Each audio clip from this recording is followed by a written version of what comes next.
राम राम।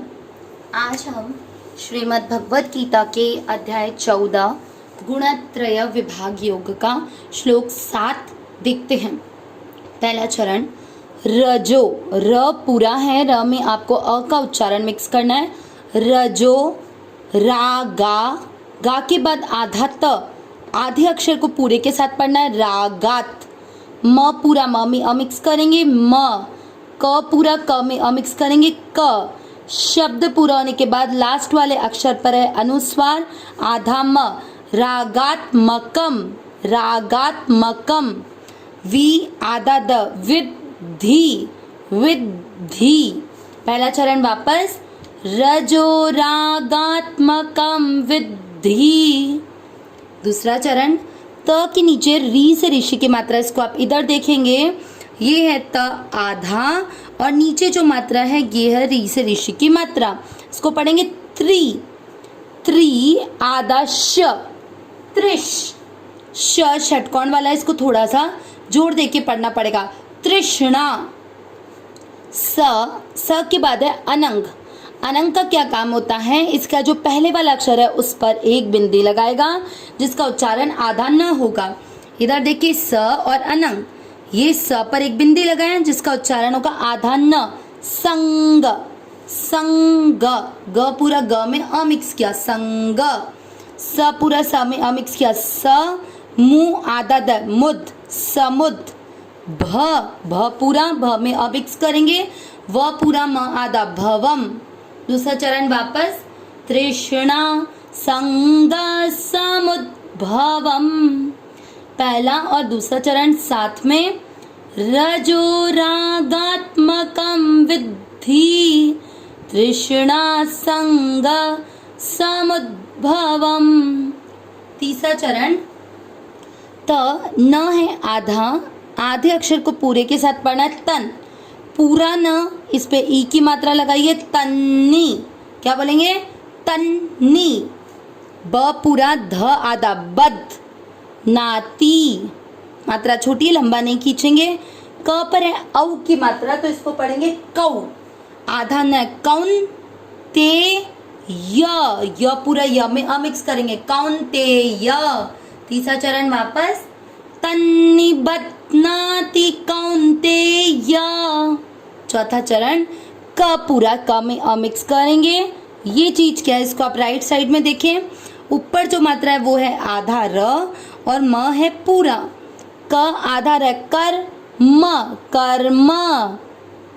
स पूरा, अनंग, संग, वही चीज, अनंग, स पे बिंदी लगाएगा, आधा न।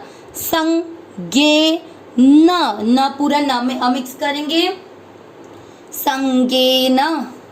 देही न पूरा, म आधा, आधे अक्षर को पूरे के साथ नम, देहीनम।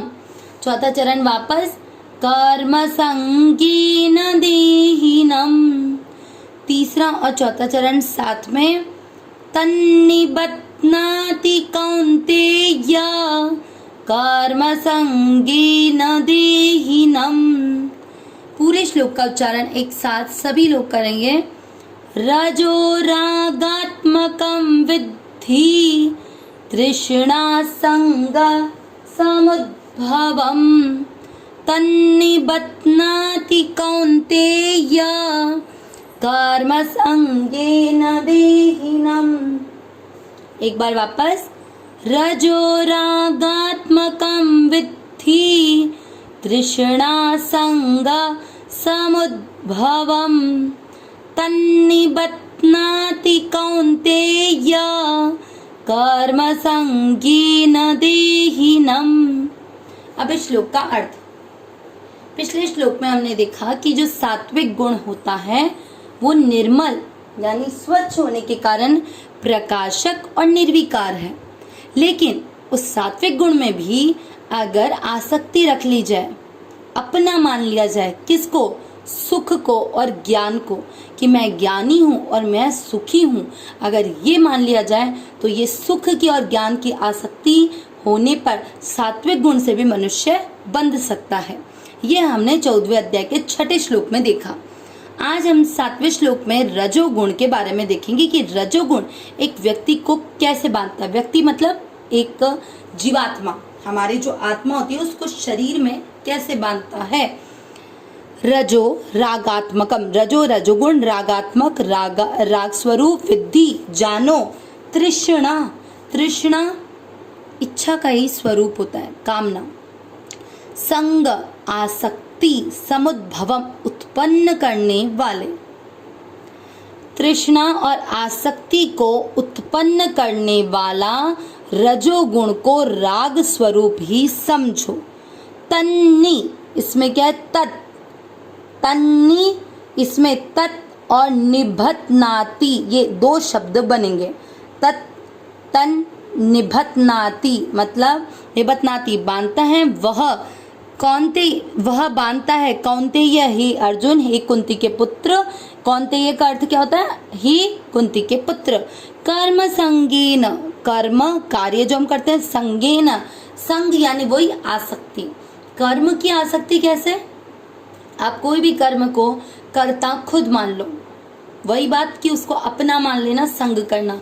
कर्म को अपना मतलब कि कर्म मैंने किया है। और जब आप कोई कर्म करते हो, हम अगर नॉर्मल रूटीन में भी देखें, हम अगर ये मानते हैं कि इस कार्य को हमने किया है तो हमें उसके फल की इच्छा रहती है, और उस इच्छा के कारण ही हम उस कर्म के साथ में बंध जाते हैं। देहिनम, देहिनम यानी जीवात्मा को बांधता है। अब पूरा अर्थ देखते हैं।